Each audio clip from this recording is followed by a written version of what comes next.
this past weekend. Let's connect that boom boom.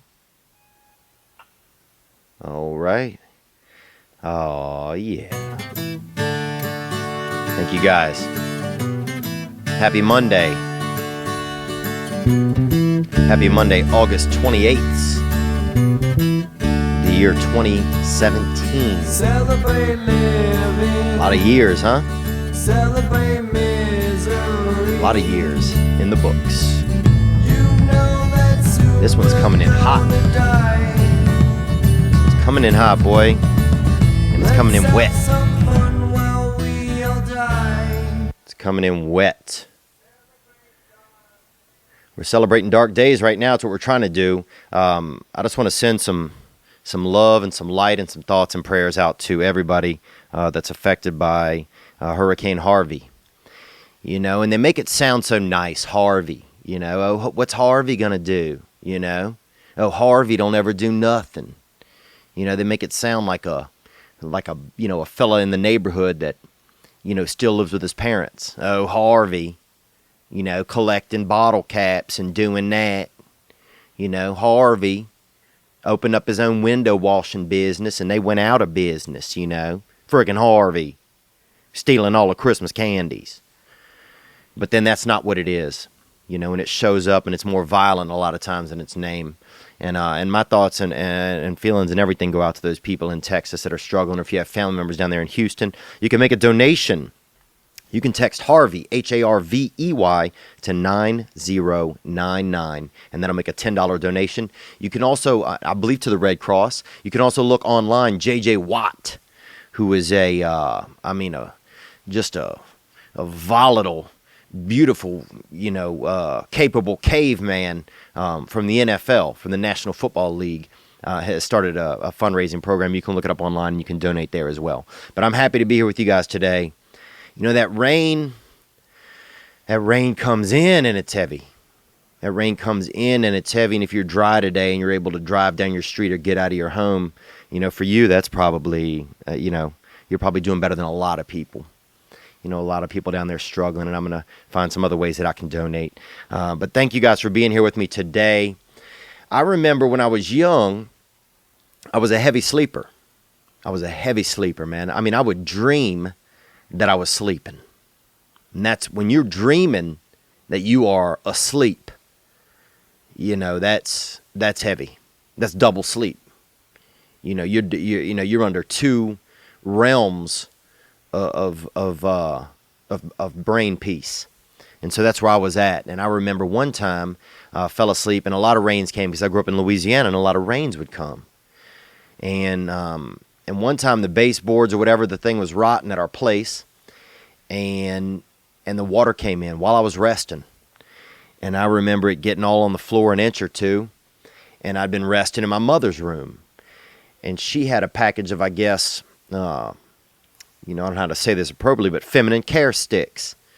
You know, those feminine care sticks that women use.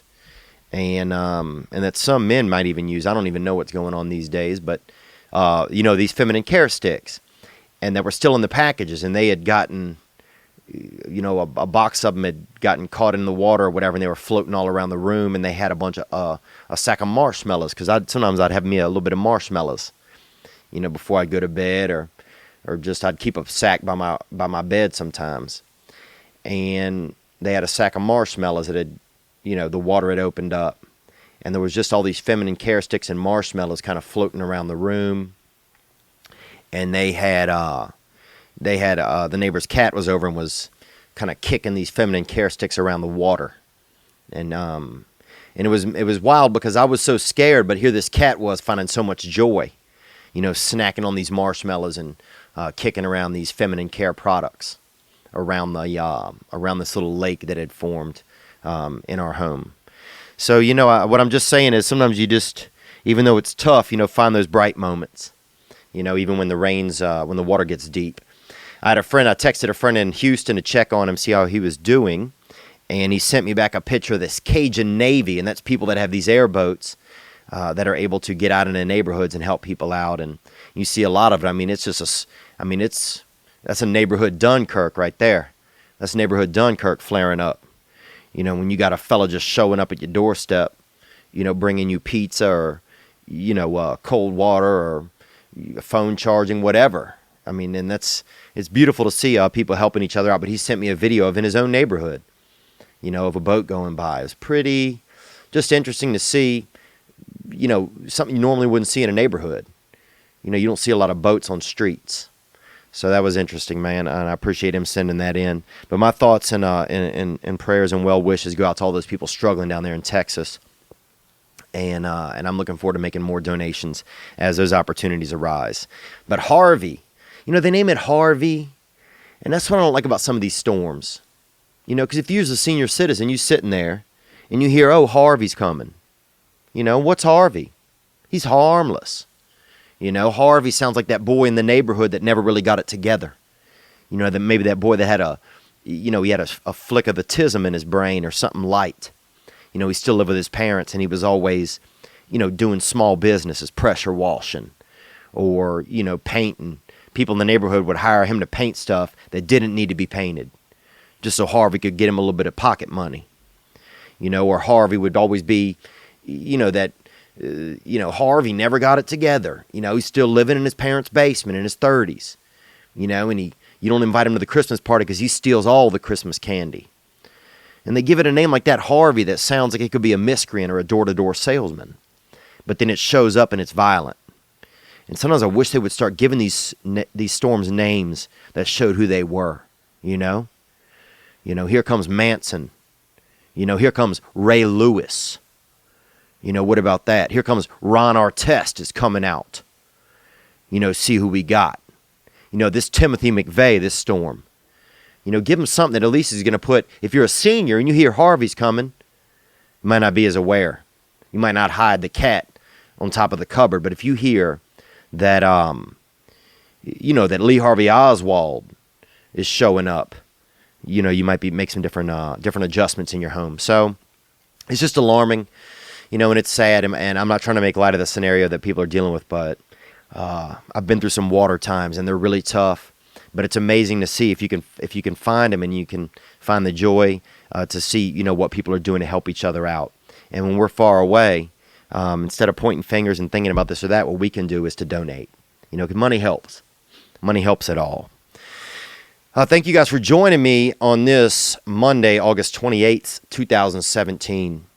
It's crazy to see winter is coming. Winter is coming. And Mother Nature, she lifting her dress up, and she got a cold crotch. And we're about to see some of that wrath show up. And people talk about these, the climate change and the warming and this and that, and who knows, how much that's affecting us at this point exactly in certain areas. I was in Canada, in Vancouver this weekend, and there were some drunk girls who were all fired up about global warming, saying, we want beaches, We sick of the winters. We want beaches out here. And it's like, well, look, you can't have beaches just so everybody else can suffer in the world. But outside of that, I was in Canada this weekend. I had a good time. I went up to Vancouver. We had a fantasy football draft, a destination draft. So every year, my fantasy football league, one of them, we do a destination draft. We pick a city, and we all fly in, and we meet up, and we do our draft. We've done some, we've done Austin, we've done Chicago, New York, where else? New Orleans, Los Angeles, San Diego, some other places, Miami. And we hit up Vancouver. And Vancouver's the kind of city, it's a small city. You can almost walk everywhere. And you kind of feel like you're just waiting for the city to get going. That's what I kind of felt like. It's a small city, very friendliest people. Friendly men and women. If you're talking to men or women, there's a nice vibe in there. You don't feel like anybody's putting on airs or trying to be too cool for school. You don't feel as much pomp and circumstance as you do here, specifically in Los Angeles, where you go to a bar, to a night event, and everybody's trying to be that fancy cat. Everybody trying to get you to, smell their breath to let you know that they had the best tuna that night. They trying to get you to take a hit off that albacore off their tongue. But you don't feel that up in Vancouver. It just felt like a good vibe, friendly people, kindness. Everywhere. You stop and ask somebody for directions, they take you there. You know, we asked for directions to this beach and somebody just took us there. I mean, it was a couple of miles. It was 15 minutes. You know, but it was a captivating little city. You're just kind of waiting for the city to get going. You keep feeling like, oh, there should be more of an energy or a bustle, but people there are just more at peace. You know, and I've always thought Canada was a very peaceful place, but I was, you know, like, and New York's kind of gotten that way. New York, it's gotten so, I don't want to say gentrified, because I don't know if gentrified just means white, but whatever the financial version of gentrified would be. It's gotten so greenified, moneyfied, that in New York you don't even get mugged anymore. You know, you got to go up to, you know, north of Harlem to even get mugged. You know, in New York, it's like you walk around these days and it's just it's just a bunch of business people, people with money. You know, you almost have to ask somebody to, you know, fuck you up a little, you know, stab me a little or something, or just, you know, call me a pervert and, you know, hit me in the back of the knees with a broomstick.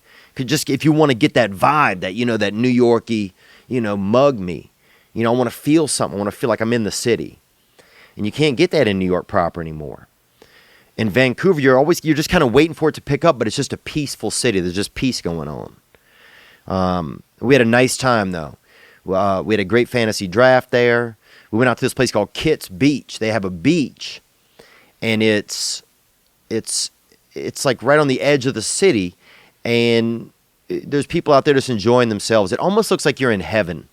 I mean, it's extremely multicultural, and you're out there, and everybody's just enjoying themselves. Everybody seems to be having a good time.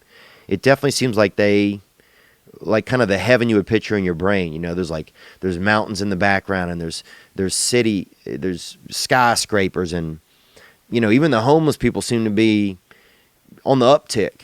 You know, like they can still at least remember the homes they had. You know, they can at least still remember maybe a 2-bedroom, 2-bath that they used to spend time in. You see the homeless people in America, they're, you know, it's just like they just been, you know, boiling soup in their own eye sockets. You know, half of them don't, you know, like they've been gargling their own bile. You know, the homeless people here, they're tattered. They've been through the ringer. They've been through you know, they've been caught up in the dark arts for too long. They don't even remember how to use a faucet. You know, a lot of them, you take them by a sink and they just, you know, they'll urinate or just jerk off into it.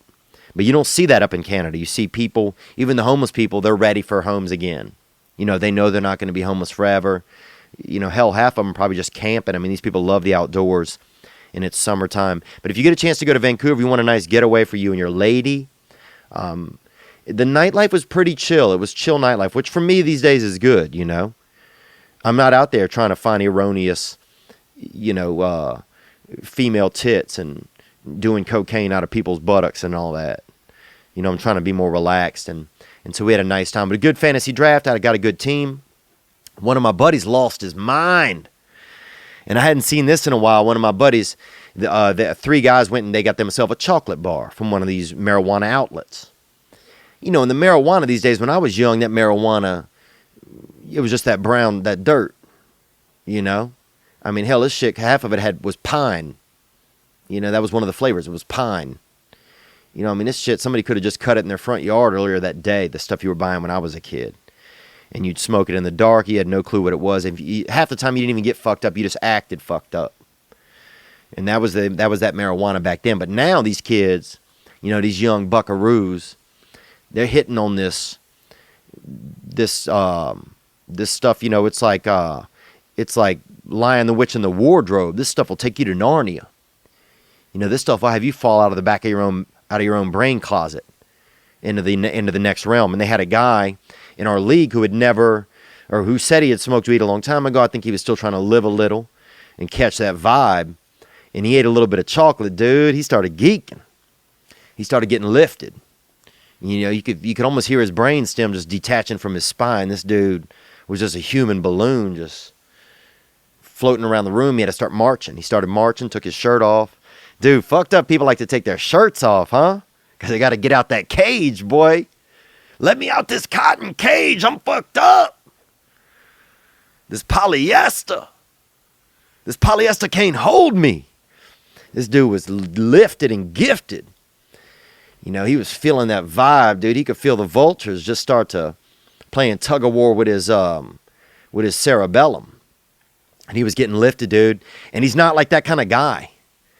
He even texted, he even sent the group text. We're all sitting there in the room. He sends the group text a text saying, I'm having severe adverse reactions from marijuana at this moment. And he said he did that just so he would have documentation of it. Like, this dude's like a research kind of guy, he likes that documentation. But man, he had his shirt off. He had us call him the place where he bought the chocolate bar. He only had one square. And he got bent. He got bent out, boy. He got bent out. He was catching levels. He was on that third or fourth level, dude. He was hitting warp zones. He was fighting Bowser in his brain. He started marching around the room in a circle. The room made a full circle where you could go into the bedroom and then come out through the bathroom back into the living room in this hotel room. And he hit that circle. I mean, he was out there like Usain Bolt on that voltage, boy, on that plantography, on that garden that was just growing up through his soul, that weed. And that shit was powerful to watch, dude. We had to pray with him. We had to do a prayer circle.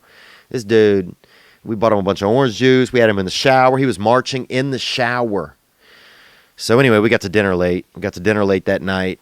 But we did our fantasy draft. We had a good time in Vancouver. I would recommend Vancouver. It's not as crazy nightlife as you would think, but some great hiking, extremely wonderful people. I met a lot of fans just being out and about. Had some great seafood.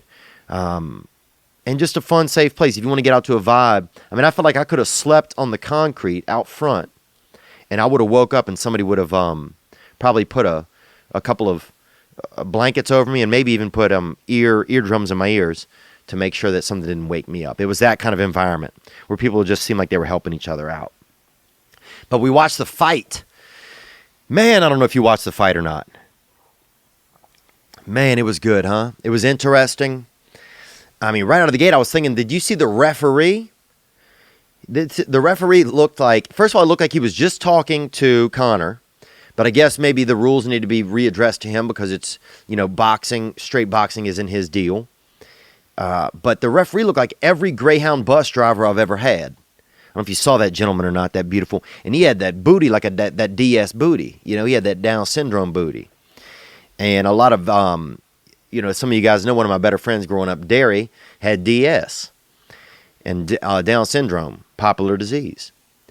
And he had it, and he was, we used to eat sandwiches and stuff and do a little bit of, light ghost hunting and stuff like that by the Ramada when I was growing up.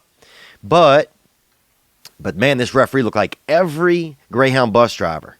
So out of the gate, I was like, I'm into this thing. This fight feels already familiar. It was exciting, man. It was exciting. The ring girls looking lovely. And at first I felt so nervous. I don't know if anybody else felt that, but for the first, the first 2 rounds, I was so nervous. And I can't even feel why. When I think back, why do I feel this way? I think I was just nervous because, McGregor seemed so out of his element. Even his stance and everything, it was just, he looked so vulnerable to me. And I don't know a ton about boxing. I don't know a ton about fighting. I know that both these guys are masters in their universes. But it made me nervous, man. I was nervous for him, the first 2 rounds. And then after a while, I just felt like you could see the flaws they were natural flaws in Conor's. He didn't have any finishing moves. He didn't have that Hayukin. He didn't have that power. He didn't have that power play.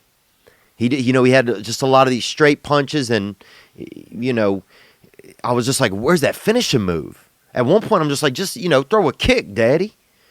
Throw a knee burst. But he didn't have a finishing move, and that kind of, I feel like, made it a little bit tough. And I wish that, I know at the end of the fight, he said, I wish they would have let us go to the mat where one of us fell, one of us hit the dirt. And I think at the time he probably thought that, but this morning I bet that he was probably glad that it didn't happen that way. That it didn't go down like that it ended how it did. I mean, it was really interesting to see. I hope, I want him to fight somebody else next. Andy Dick, who else could he fight? A-Rod, I'd love to see him take on A-Rod. I'd love to see him honestly beat Chris Paul's ass. If he go in against Chris Paul, I'd love to see, or Martina Navratilova, some of these people that want to be young gunners and get in there. But we'll see, man. It was exciting. I wonder if maybe in the original agreement, if he would have asked for an MMA referee. that was something I was thinking. Like, would he have rather like an MMA referee who maybe, might have at least been able to judge and referee the fight a little bit more, not to his liking, but in a comfortable manner? I feel like it would have made it a little bit more fair. I mean, it was heavily favored to Floyd whenever you were looking at it. Like, even when I first came on, I was like, wow, okay, this is boxing. This isn't MMA at all. I mean, this is boxing, and you really saw somebody step outside of their comfort zone. I mean, it's really inspiring. You saw they had a lot of videos and stuff of these guys doing the after party and really having a good time, man. But yeah, I mean, I was nervous. It was exciting to watch, but it was inspiring. I was like, man, mate, I want to work out hard. I want to do something. I want to step outside of my comfort zone. I want to be a baker. You know what I'm saying? I want to challenge, I want to challenge a motherfucker on some donut level. Maybe want to step outside of my comfort zone. I want to wake up and in 4 months, I want to go, toe to toe with an archaeologist. Bitch, where are these bones? I'm out here. Oh, you digging? I'm digging. You could shovel, I could shovel. It made me want to kind of change up and feel inspired. And then this morning, I just, pretty much that a little bit of that left me. Because, inspiration, man, that stuff you have to be reminded. Man, I wish you could have inspiration like an IV, a drip bag of inspiration. That's what I need a lot of times. Because I will feel inspired, and then it will go away. It will go away. But good to be here with you guys. Hope you guys had a happy weekend. I was in Vancouver. I flew back this morning. Had a couple of sets tonight at the Comedy Store and at the Hollywood Improv. And I'm so happy to be here on this past weekend. I have an announcement to make, too. A couple of them. One, we got a new set. It's coming along. You can go to YouTube whenever the podcast comes out on YouTube, which is Monday evening or Tuesday morning. And you can check it out. You can let me know what you think. Also, this week, we're going to launch our Patreon account. That's Patreon/Theo Von, TheoVon. And it's just to support the podcast directly. We've had some advertisers come on and people have reached out and said, look, man, I just would love to support the podcast directly. And personally, I want to continue improving the show. I love doing this show. I'm so grateful for this experience. I want you guys to know that. I was nervous when I started out, and I'm still nervous.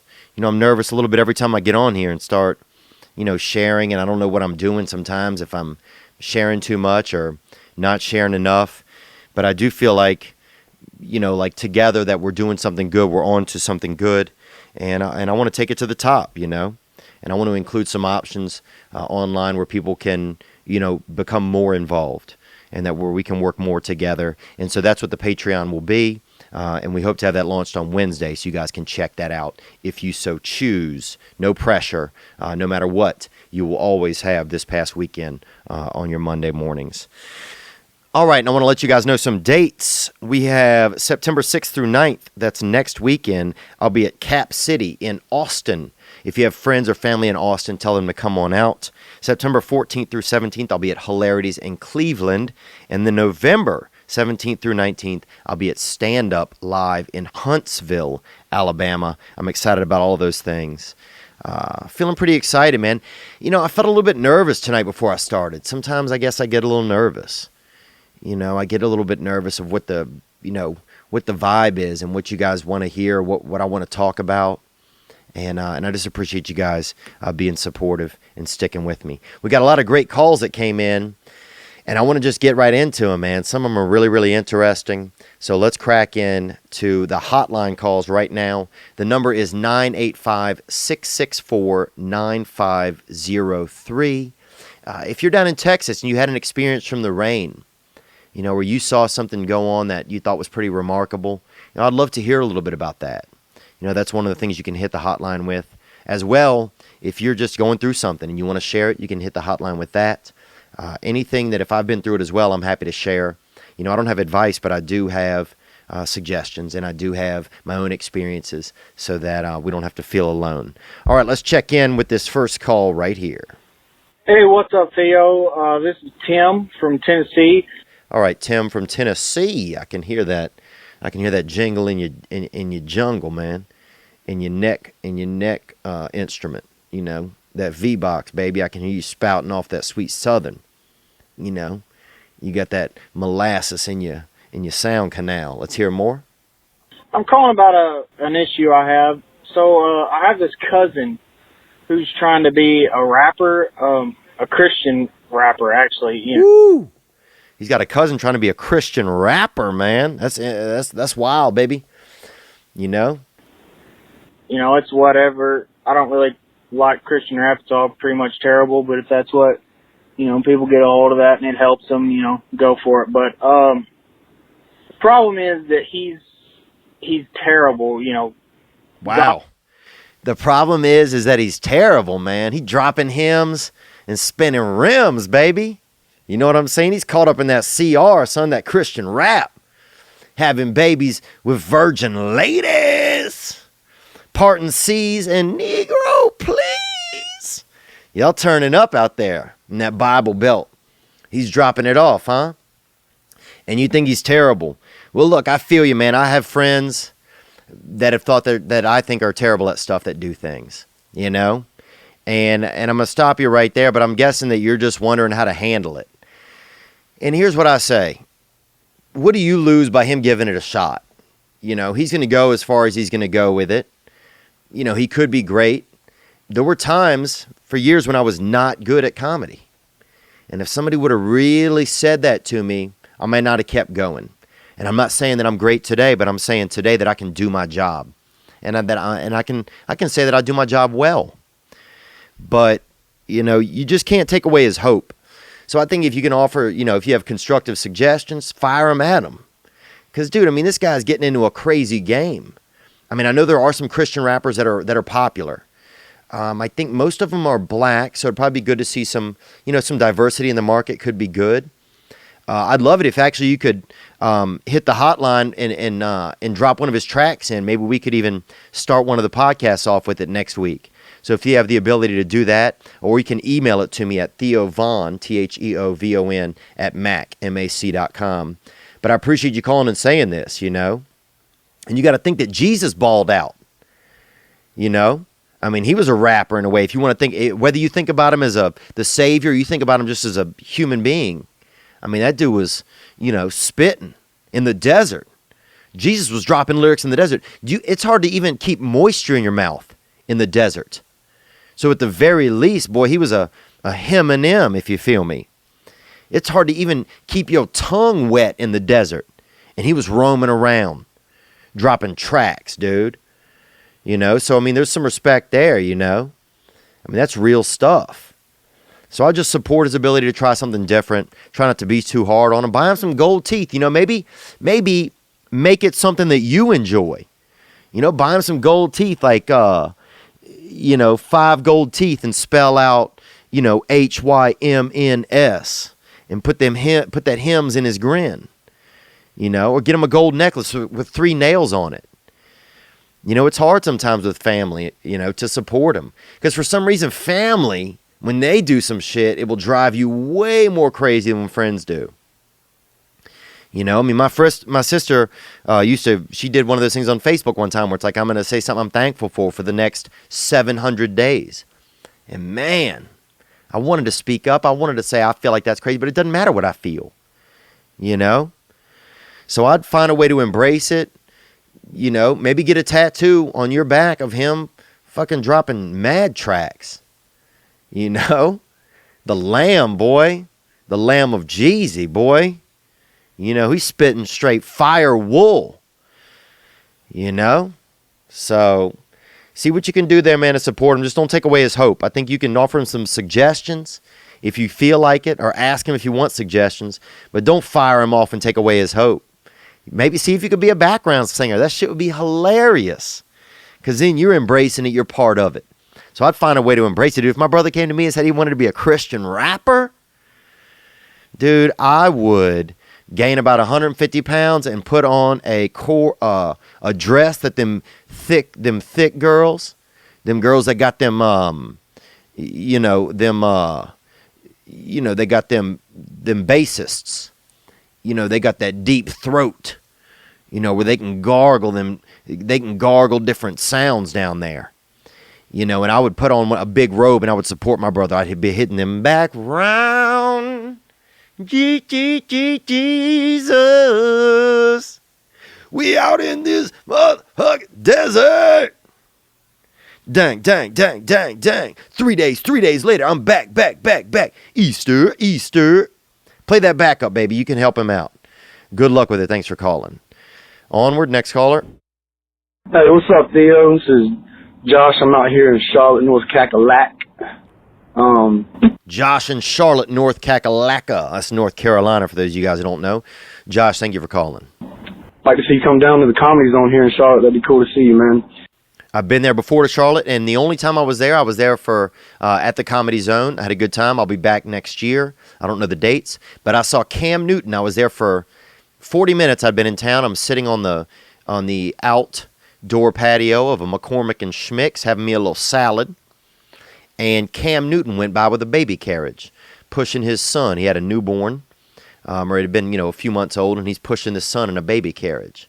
And at first I thought it was a homeless guy because he was, you don't see a lot of adult men at all just pushing a baby carriage by themselves down the street.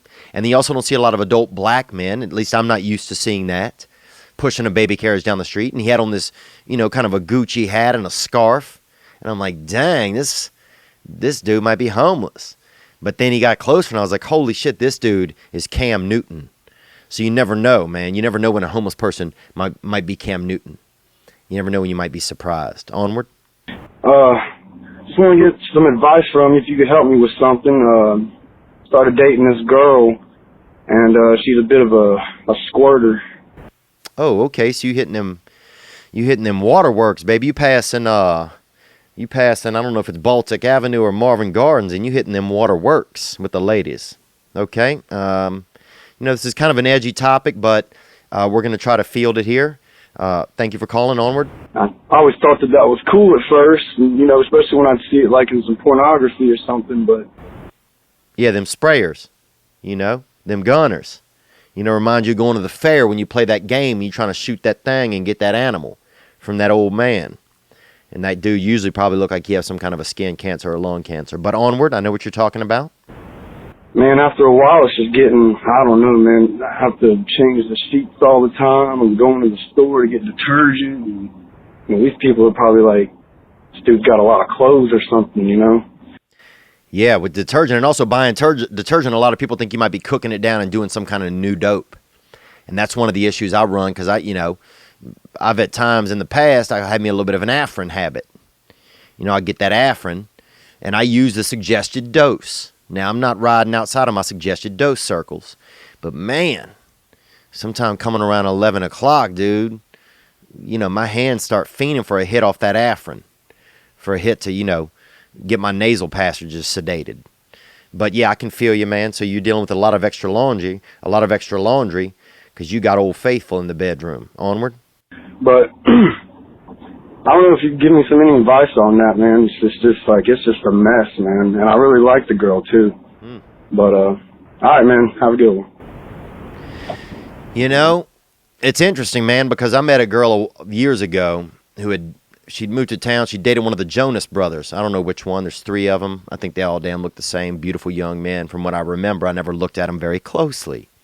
But this gal, she was really, she had that extra plumbing. And some girls, they just got that wild piping where they be spraying out a little. And yeah, at first you're like, oh, this is a party. Daddy's here, I'll do it. I'll wash dishes down between this gal's legs, But then after a while, that ain't no joke.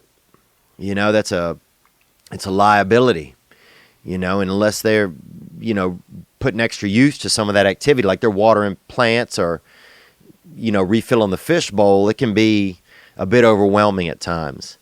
So I don't know what you do because you don't want to make her feel bad because this is a natural thing. And look, we all have things naturally about us that our loved one or our spouse doesn't like. It could be that you clear your throat or you pick your nose while you drive or that you have a lot of body gas. And sometimes if I don't sleep well, I'll get a little extra body gas. So, I know that I can be, I have things about myself. But maybe find some other ways you guys can be sensual without hitting that gasm, without, Hurricane Harvey stopping by y'all's bedroom every night, because that can be wild, so maybe talk to her about it, see how she feels, because otherwise you got to keep a stack of towels there in the bedroom and you got to really sound off. Otherwise, other than that, I'd say make it fun. Put a couple of barrels. They used to have this thing, little buckets. They used to have this show called the Bozo Show or something, where if you got a thing you threw these balls, if you got it in a bucket, you got you a Subway sandwich. And they'd have children on there. And this might have just been locally, but they had this guy, Bozo the Clown or somebody, the grand prize game. You throw these ping pong balls at these buckets. If you got it out to the 5 bucket, then you got you maybe a Subway sandwich for your whole classroom of children. So maybe do that. Maybe make something fun or cute about it. Or just make 2 nights a week where y'all do sex, and that's the activity night. And this, show up prepared. Put floaties on. Be a baller. You know what I'm saying, dude? Get that Michael Phelps neck piece. Do something, But I think instead of, if you want to keep her and you do care about her, then you're going to have to find a way to make it comfortable for you. And to not talk to her about it in a way that makes it uncomfortable for her. Man, that's a tough one. That is a tough one, man. And if somebody out there has good advice for this gentleman, about his damp damsel, if we will, then hit the hotline and let him know. And I'll try to do a follow-up episode this week where other people can give you some return advice about that damp damsel and how to handle that. But yeah, it's interesting because the things you see in pornography, man, you get those things in real life, dude. It's not the same thing. If like you got a girl out there, they had this one thing, years ago, some girl was eating, she could eat donut holes with her hoo-ha. And yeah, that's great. That's cool on a brunch, maybe a Sunday brunch, you partying with your new girlfriend, and you having you a little bit of fruit or some, a yogurt, and she hiding donuts, she calorying up. But dude, come, a couple months of that, you having to run to the store all the time and get donuts and shit, that shit's crazy. And what if her hoo-ha starts to upscale and that thing wants a Butterfinger or a Payday, or $100,000 or $1,000? That thing starts hiding whatchamacallits and almond joys in its cheeks. Dude, then you're talking the dark arts. So the things you see in pornography, sometimes they can escalate when you get them in real life. But I would approach it in a way, if you do talk about it with her, in a way that's comfortable for her. Because you just don't want to make her feel bad, because once she starts feeling bad about her body, that's going to be uncomfortable for everybody, man. But good luck, man. I appreciate you calling in about it, brother. Whoo! You partying out there, dude. Wherever you are, North Kakalaka, they partying. All right, next caller. Onward. What's up, buddy? This is Nathan from Kansas City. This is Nathan from Kansas City. I just picked your defense in my fantasy football league. I hope they do well. Onward, Nathan. I just had a quick question for you, man.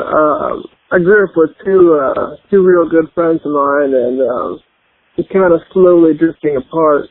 And I believe that they're actually pretty upset with me. Now, I'm not sure what it is that they're upset about, but I would like to sit down man to man and kind of talk it out. And okay, so you grew up with two good friends, and they're really upset at you, but you're not sure what they're upset about, and you'd like to sit down man to man and talk it out. That's what we got so far. Onward. And they don't answer the phone, they don't respond to text messages. So I'm kind of at a loss at what to do, and I'm hoping maybe you could help me out with some advice on this subject here, man. I love the show. All right, thanks for calling, man. Love the show, man. I appreciate you enjoying it, and I love you, brother. I want you to feel good about this, dude, but it sounds like they're upset. They're calling you. They're upset, but you don't know about what. And I don't want to say I don't believe you, man, but you got to have some inkling, if they're upset, but you're not sure about what, you probably got to have some inkling, and if they don't want to respond to you right now, then, obviously if it's two of them, they must be really upset about it. So, I think there's two things here. One, I would just give them some space. Maybe they're moving along. Maybe you guys don't even need each other. Maybe this friendship has run its course. Or two, it sounds like there's a little more to the story. I would own up to whatever happened and go see them face to face and own up 100%. And I wouldn't own up with a but, look, man, this happened, but I felt this way. I'd leave the but off of it. I would show up, own up to whatever you did personally, and don't ask for if you want continued friendship, then say, look, bruh, I want to still be friends. I want to still be buddies. I want to still split Kit Kats together. I want to still, sit around and hide dip in our mouths together and do friendship. I want to still sit in a room and have your body heat be in the distance. If you still want those things, then let them know that. But you're also going to have to probably, if there was something you did, you're going to have to apologize to it. I'd do it man to man. I wouldn't hit the phone lines. I would do it man to man, and I wouldn't say any buts. I would just apologize and let them know, look, I'd still like to be friends. Adult friendship, dude, this shit's tricky out here. Because adults, they get busy. Sometimes their wives don't want them hanging out with other adults. People start getting, jealousy happens. You get a new house, but your buddy don't have a house yet. And he's still out there in an apartment. Jealousy happens, Your buddy loses his leg and you still got 2 legs. And next thing you know, he don't want to talk to you. Because he think you're showing off by having 2 legs. That's crazy. But adulthood friendship is hard. And that's one thing that was fascinating about young friendship. To be friends when you were young, all it was proximity usually. It's like your best friends, still to this day even, were just usually people that lived near you. That was it. It's not like there was this big friend search where you interviewed thousands of other children when you were a child. It was just who's nearby. Oh, they are? Boom, boom, friendship. It's like a lot of it's just proximity based. So, if you value their friendship, then I would make it a man-to-man apology. I wouldn't try it on the phone. I appreciate you calling up. Let's hit another call here. We're cruising through some calls, man. And I appreciate you guys calling and hitting the hotline, 985-664-9503.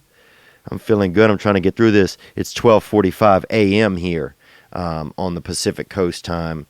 I got a cool week coming up. We have David Allen Greer coming in on our podcast for Allegedly. Spencer Pratt as well. That episode will be airing this week, I believe, on Allegedly. That's my Hollywood podcast. You can check it out with my wonderful co-host, Matthew Cole Weiss. And we have, who else is coming in? It's rumored that Chris Hansen's supposed to be coming on. So that could be really, really exciting. All right, let's take another call. Here we go. All right, let's take another call. Here we go. Hey, Theo, this is Cody calling from Boulder, Colorado again. This is Cody from Boulder, Colorado. You up there in the country up there where everybody's eating drugs and stuff up there in the mountains. Thank you for calling. First off, I want to thank you for taking my last call about texting and phone culture. I really enjoyed your poo in the meat Taco Bell story. Yeah, it's a true story, and everybody uses that there was feces in the meat in their Taco Bell in their town, but this really happened in my hometown when I was growing up. It really, really happened, and it was alarming, but we made it through it as a community. And it's amazing sometimes what community can overcome together. Let's hear more. And when you said, I don't know if we can go back related to texting, that really kind of made me think about some shit. The reason I'm calling this time is about love. I feel like you don't really talk about that other than like guys trying to blow you. That's really the only thing we've heard. Specifically, I want to talk about monogamy and polygamy. From where I'm at in Boulder, and I know in like San Francisco, polygamy is real big. Okay, so from Boulder, he's saying that he wants to talk about love. He's asking me, I don't talk about love that much except for if fellas is trying to blow me or run my pole. If they're trying to run my pole with the inside of their face. And that is probably in reference to when Andy Dick tried to blow me a few times over there in Shreveport, Louisiana. But Onward, I'll hear the rest of this. From where I'm at in Boulder, and I know in like San Francisco, polygamy is real big. And personally, I'm just not sure that I can marry the same person for 40 plus years or whatever. So yeah, just curious your thoughts on that. Thanks again for doing what you do, man. You're a freaking legend. Peace. I appreciate your call, man. I appreciate your previous call, and I appreciate this one. I really do. I appreciate everybody that takes time to call in and help, because this show goes. It goes because you guys call, My brain, I'm short. I've always had a short, kind of a short brain. I remember they did a CAT scan on me and the man said, you got a short brain. And I was like, what the fuck does that mean? And I got angry with him, even though I was just wearing just that one piece in the hospital where the back is open, where anybody could fuck you, which is really, I think, very scary to put on somebody when they're already alarmed and they're in a hospital. I mean, I say put them in a full damn ski outfit, but, they want to put you in that thing to scare you even more. And the man said, you got a short brain. He goes, the width of your brain from the bottom to the top is not very tall. He goes, you got a short brain. But that doesn't surprise me. I've always had, a lot of medical deficiencies or abnormalities. My father told me when I was young that I had the heart of a lesbian. And the man told me, one of the doctors told me when I was a child that that I had the rib cage of a large cat. Probably, I'm thinking mountain, some sort of a mountain cat. Probably something you would see up in Boulder, maybe. But anyhow, we're talking monogamy and polygamy, or monogamy. And can you do it? What's it like these days? I think I wouldn't be surprised if we get more towards a culture where, where marriage isn't as necessary. And I hate to say it because I want to see, I love the family unit. And it's statistically proven across the board that children survive and thrive better when they have two parents in the home. And that's a statistic for every ethnicity. Go look it up. Every ethnicity. And so but it's like, is that what's popular right now?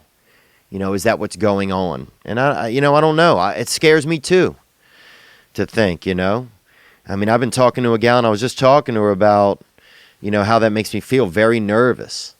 And I think part of the nervous thing about being with somebody forever is just the propensity for you to be able to mess up, to cheat or to lie or to not be a good husband, and that's the scary part, I think, of monogamy these days. Is man built to be able to withstand all this constant barrage with the pornography and the Instagram and the titties wandering by? I mean, you open your eye. If you even open your eyes outside, it's like everything has titties on it now.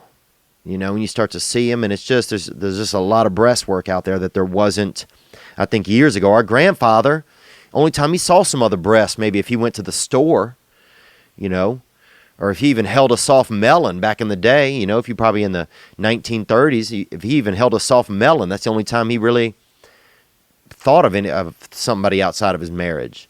When he was checking melons, when he was considering buying fruit, I mean, that used to be the old playboy, probably pulling up to a fruit stand and feeling the different, the plums and the different, honeydews out there and just feeling their softness. I mean, goddamn, you put a C-cup avocado in each one of my hands and my penis will mount up on top of my nuts. And it will be erect. So it's wild to think that back in the day that's the only stimulation that they had. When I was young, you had the pornography magazines, but you also, a lot of people, I think in our neighborhood, were drawing pictures of vaginas in the dirt. And I don't know if it was just in our neighborhood, even around town, there was a group or maybe just one person, and an artist, I guess you could even call him an artist, or somebody that was trying to do graffiti but didn't have any paint. And they would just be drawing pictures of vaginas in the dirt, and you'd be wandering around town and just see a vagina in the dirt. And that would always be a little bit crazy, to see that, and that would make you feel erect and stuff, and you never knew when you were going to see that. But nowadays, yeah, it's like, it's hard to just conserve your sexual energy for one person because there's so many things trying to take it from you nowadays. Polygamy, I don't know. I mean, it sounds like it'd be great, of course, to maybe have a change of pace in your life. But you got to be a great multitasker. Would it be good for the kids? I don't know enough about it, what the effect of polygamy has on children, when you get dad 2 or 3 nights a week, when you got your different types of wives. And I mean, I feel sometimes like I have enough love inside of me to be able to maybe live in that environment. But is that practical? I don't know. I don't know, man.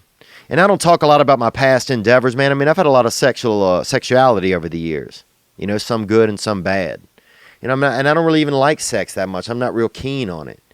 You know, people banging their bodies into each other. You know, it's just, sometimes it just gets old a little bit. And maybe that's a dour look at sex. And maybe I need to, you know, have my chi, you know, reconfigured. You know, I need to take my chi into the chi shop, you know, and remodel my chi. But that's just how I feel sometimes, you know, that after a certain point, also, it's just got to be about more than that to have that connection. But it's a great, you know, I don't think there's a man, you know, every man thinks about it for sure about polygamy. You know, I think it's natural. They say it's natural to want to mount up and do love and do sex on others. They say it's natural, so it's a fight you're in. If you're staying monogamous and you're in a one-on-one relationship, if you've been in a long-term relationship and you've stayed true in it, I'd love to hear some of what that feels like. What some of those values are. What are the prizes there that you get emotionally for yourself? What does that feel like, man, if you're out there? You know, or ladies. A lot of these ladies be running around these days, slanging that canal. It's wild out there. It's definitely wild. How are we getting on time here, man? I think we're getting a little bit along. I'm actually going to, let's take one more call here and see what's happening, man. I want to say this. We got a caller right here. What's up, Theo? Hello, Louisiana boy, calling in here from Shreveport, LA. Shreveport, Louisiana. That's Randy Dick tried to break me off with them tongue and jowls, you know, on my biddles. Onward. Just calling with some problems that I'm currently having. I graduated high school 2 years ago. Congratulations. If you graduated high school in Louisiana, congratulations, brother. Not easy for a lot of people, and I appreciate you calling tonight, man. Thank you. Onward. Currently 20 years old. Just been having some problems with excessive pornography use, lack of motivation to go out and get girls.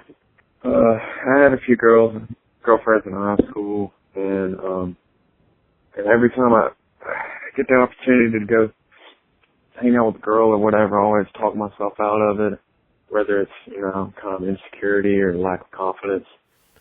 All right, I appreciate this, man. I mean, you know, this is an issue that I've struggled with over the years. You know, you're having some issues with pornography, and you were dating in high school, but now you're not dating that much, and you're feeling like you might have, you know, a lack of motivation to do that. But it sounds like you are interested in women, so onward. Because I have in the past, you know, had girls. I know I could talk to girls. I'm like a complete loser, but just kind of going through some shit right now with that. I was just, you know, calling to see what your thoughts are on that and how I can kind of pull myself out of this funk. Dude, you can pull yourself right out of that funk. I'm going to tell you that, how to unfunk. Dude, how to ungunk your funk. How to ungunk your funk, this is how. So you got to stop the masturbation. You got to stop the pornography. If you feel like you feel like it's gotten out of control, people that are just watching it and enjoying it, and not everybody's calling and saying they feel like it's gotten out of control. So if you feel that way, that's probably based on something real. You know, that it's become a bad habit. It can probably be a healthy habit for you again one day, but for now you might want to address it. You know, and some people think I'm crazy. Well, dude, he can jerk off. What does it mean? He can jerk? This fella just trying to jerk off. But if he's reaching out and he's not comfortable for him anymore, then it's not a fun game for him. You know, yeah, I get it, dude. It's fun. You know, I remember cruising on the interstate and, you know, blasting one out the side of a open van door. You know? And that was a blast, dude, but those days are over. And now when you're just doing it at home and you're not going out and meeting people, so what you got to do is you got to cut it off. Not your wiener, bruh. But you just have to stop it. You got to find some ways to stop it. You got to find habits. Notice what your habits are whenever you do it, and shut it down at night. No electronics late at night. Shut it down. You know, and as you get away from, if you get 30 days away from it, I promise you, you'll just start to feel better in your body. You'll feel more motivated. You'll feel more confident. And I'll even tell you this, man. They got SAA meetings, and that's it's sexual addiction stuff, and that can be anything, man. It doesn't mean you out there perverting. It doesn't mean you out there peeping Toming or, being a weirdo. They got them, I'm looking here right here online. They have them on Monday, Thursday, and Friday in Shreveport, Louisiana. So you can check them out. Nobody's going to know that you heard it on here and went. Nobody's going to know anything like that. But go check it out, man. You can hear about it. You can hear other people share what's going on with them. It's recovery, bro. You can get in that and make yourself feel better, dude. You know what I'm saying? Get off that seed gun. Because you just getting handy with the seed gun, baby. You Wyatt Earp. When you come to your crotch, bro, you are Wyatt Earp. And that's okay, man. You just got to settle that Wild West down. You got to settle that. You got to take the wild out of the West for a while. And I promise you, you'll feel invigorated. You'll feel more confident. You got to let that chi build up. You got to let that chi build up. And I'm telling you that because I know that. I'm telling you that because I know it. And you ain't alone, baby. I've been out in them skeet streets. And I know some people say that I beat this topic to death, play on words, of course. But look, if you're calling about it and I can share about it, man, then I'm happy to do that. And I appreciate you guys all hitting the hotline. We got one more call right here. But good luck, man. And if you even want to just hit me on the hotline again, I won't put the call on, but just to let me know what's going on, or if you want to talk about it in the future, man, I'm happy to discuss it. But yeah, it's a battle out there, dude. It's a battle out there. If you want to be a man that's not caught up in the dark arts, that's not out there, hiding in the living room while your wife laying in the other room, and she's wondering why your sex life is bad, and you out there spraying out, laying down in the tub trying to be quiet, jacked up on some Pornhub. It's tough, guys. I'm not saying you're not wrong for doing it, but it's tough, and we're battling that shit. We're better than that. They create these things to weaken us, to beat us down. You think George Washington was jerking off at night, dude? Hell no.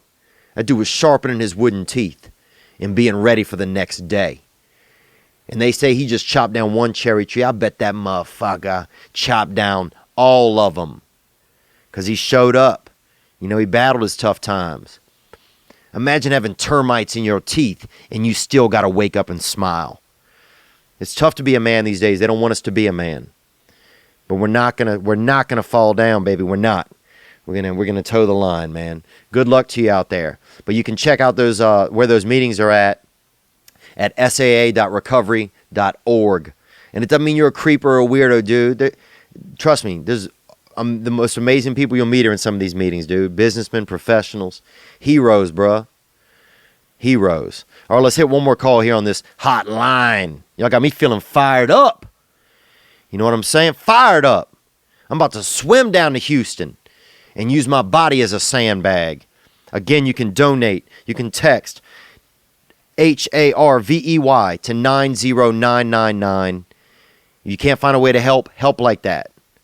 Take $10 out of your pocket, put it into somebody else's that can help. JJ Watt has a great charity that's online. You can hit them up online. Just Google JJ Watt Charity and see what they're doing to help out. Let's do one more call. This call came in from a gentleman. Hey, Theo. I just wanted to thank you for the fresh perspective that this past weekend continually reminds me to stay positive and celebrate living.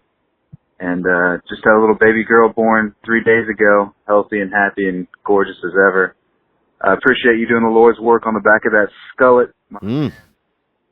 Brendan Schaub's right. You're about to take the comedy game to a whole new level. Love you, brother. Take care. Love you too, man. Congratulations, dude. You got that 3-day-old baby girl, huh? Look at us, man. That's a supportive. You want to support feminists? That's how we do it. We're bringing daughters into the world. We're raising them to be good women. To be confident, to be able to become good mothers. We're trying to lead by example. We might fail at times, but we get back up. And I appreciate that call, man. I really appreciate that call. I appreciate the thank you. Because, yeah, it's tough out here, man. It's tough out here for me. And it's nice when I get to get these calls because, I wish a lot of times that, I'd left out of here to Los Angeles and moved home and had myself a family by now, and had that, and I get, a little bit, a little jealous. So I appreciate you sharing that with me. Makes me feel like I'm a part of something. But yeah, man, little girls are the cutest, dude. My family was never very close, and then my sister had a baby, When she first had it, I was like, man, I was so angry at her. I'm like, what are you doing? You don't even know about life, or you don't know. I was just so judgmental. And then, man, once I got to know this kid, you know, and she's just the light of my life, and now she has 2 daughters, and, you know, anything they do just brings joy to me. And they brought so much joy to me over the years just by being alive. You know, and little girls are so sweet, man. And so I appreciate you sharing that blessing with us, you know.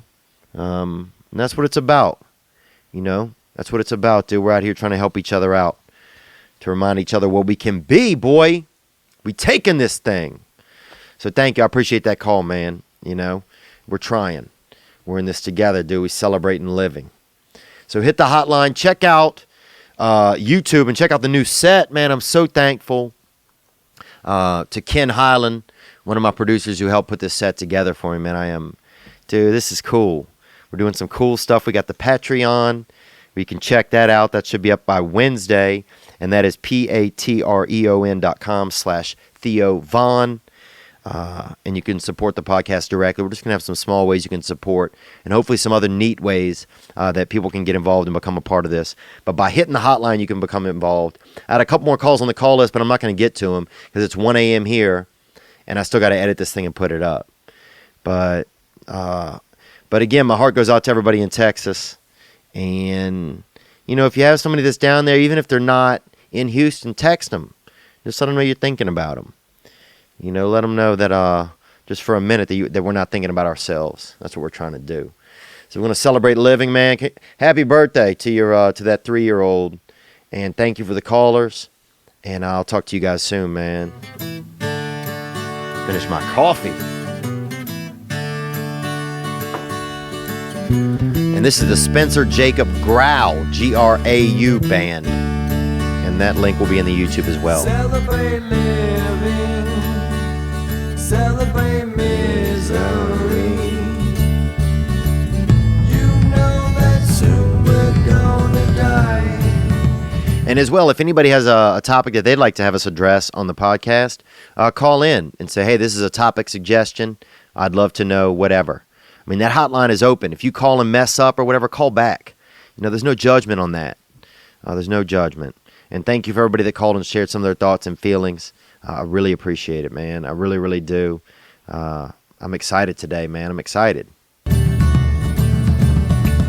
Let's have some fun while we all die. Celebrate dark days. Celebrate all your pain. All of your demons exercised. Close this out right here, man. You guys be good to yourselves. I bet you deserve it. I'm going to try. I'm going to try, man. I'm going to try. No promises, but I'm going to try, man. You guys be good. Thank you.